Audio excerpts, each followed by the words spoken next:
it was a very funny and very unique way of expressing the feeling of what it was. But that's another story. I want to read you something here.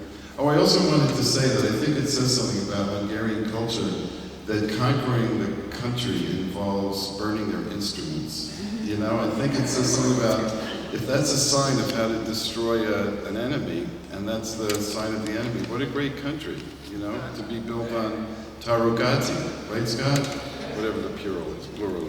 Okay, Jack Bradley is a fellow who's in the, you know, among those, the disciples of Louis Armstrong. He's, for those of you who don't know, Jack is a photographer and grew up on Cape Cod as a fisherman, basically. That's what he did. He met Louis in his late teens, and he became part of the family, and he lives on Cape Cod still, and he and Joe used to hang, and as Ricky was saying, or Michael, I think, Phil went up to visit Jack a couple months ago. So here Jack said in this note, "I'm proud to say that Joe and I were friends for over 50 years.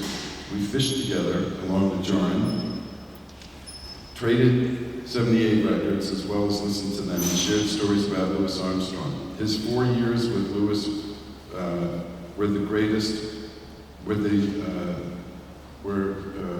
where he received his greatest musical education. His having played next to Pop seemed to enhance his musicality. Let's hope the book on Louis finds an editor and publisher. Joe, I know you're swinging with Pops right now, Jack Bradley." So, Jack wanted that read. If you don't mind, I had a few words to say. My name is David Oswald. I'm a tuba player, and I have a band at Birdland every Wednesday, 315 West 44th Street, 5:30 p.m.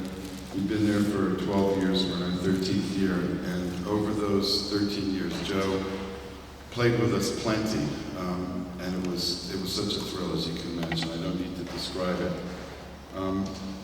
And before that, too, so that started in 2000, and I met Joe a while ago. I just want to say a few words that I wrote out, if you'll indulge me. Papa Joe once sent me a postcard. "I'm in Hungary. Over here, I'm a star. S-T-A-R, all capital letters, asterisks all over. Next week, I'll be back in New York playing for $40 at the Cajun." That's Joe in a nutshell. Modest, egotistical, humble, vain, cynical, joyful. Joe once asked me if I knew what the 3 greatest things that happened in 1927 were. I had some of my own ideas, but figured it would be fun to hear his answer first. Louis recorded Potato Head Blues, Babe Ruth hit 60 home runs, and I was conceived. Okay, thank you. Joe was wonderfully aware of his internal contradictions. "What you got, Pops?" I'd ask on the bandstand when it was time for his feature. "Sometimes I wonder," was his answer once. Joe's eagerness to discuss any subject, no topic was out of bounds, was one of many indications of his vitality. He had an opinion on everything, not in a tiresome way, but in a considered way. Among many other things, we talked about Winston Churchill, Eddie Condon's theory of band leading, our personal lives, Bill Clinton's impeachment, how to repair an outdoor shower, J. Edgar Hoover, how far north of the Mason-Dixon line racism is still on the surface, the behavioral changes of a child at the onset of puberty, and whether the barbecue and Strutmus barbecue referred to a hot babe or to food. I was never tired of being with him, not when he told for the first or the 1,000th time the When I Was with Louis story, nor when, as a sideman, the microphone seemed crazy glued to his hand, nor when he withheld titillating details of a particular story, telling me with that twinkle in his eye, "You'll have to buy the book." Of course, my telling him they'd have to write the effing book first did not deter him from keeping these earth-shattering, in Joe's estimation, revelations from me. I'm sure they are, and I'm sure we'll read about them. His incessantly active mind reflected itself in his playing as well. He always experimented with new solos, new instruments, new reeds. The film you just saw shows how one can be at 80. If one realizes there's always something new to learn. I played my first gig with Joe when I was 24, and Joe was 5 years younger than I am now, 33 years ago. It was a block party. When Hank Townsend, the drummer who had put the band together, told me that I would be leading and that Joe Muranyi was going to be on the gig, I thought he was kidding. Being in the presence of such a great man, let alone playing with him, was unfathomable to me. The day came, and there he was, playing as intensely as he had with Louis Armstrong, not too proud to do a block party, not too proud to be on a bandstand, more like a sidewalk stand, with a bunch of schleppers. Sorry, Eddie Davis, but we were schleppers that day. You remember. Joe's presence was the antithesis of intimidation. He willingly took my adulation, making no pretense of false modesty. Yet he took more time encouraging me as a leader and as a musician than he did soaking up my praise. The boost he gave me that day still propels me.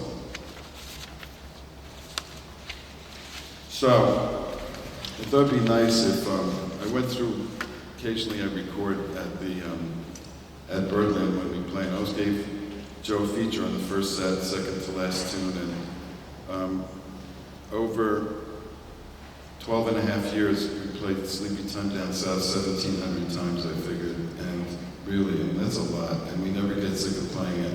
Joe always had a different feature, and I thought it would be appropriate. Sometimes I recorded this thing, and I was going through the different recordings of Papa Joe's features, and there was one that really stuck out that would be appropriate to play here, because number one, it was a feature with the All-Stars, in addition to Undecided. And secondly, it's so beautiful, and thirdly, we're in a church. So I'd like you to listen to Joe Muranyi with Louis Armstrong Centennial Band playing Just a Closer Walk.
coming.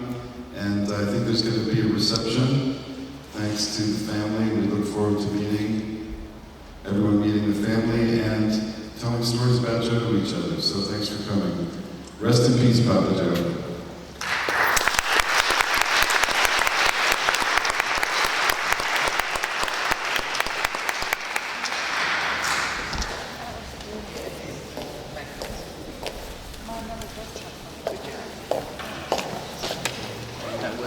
That's like nice just to have. I was thinking that already.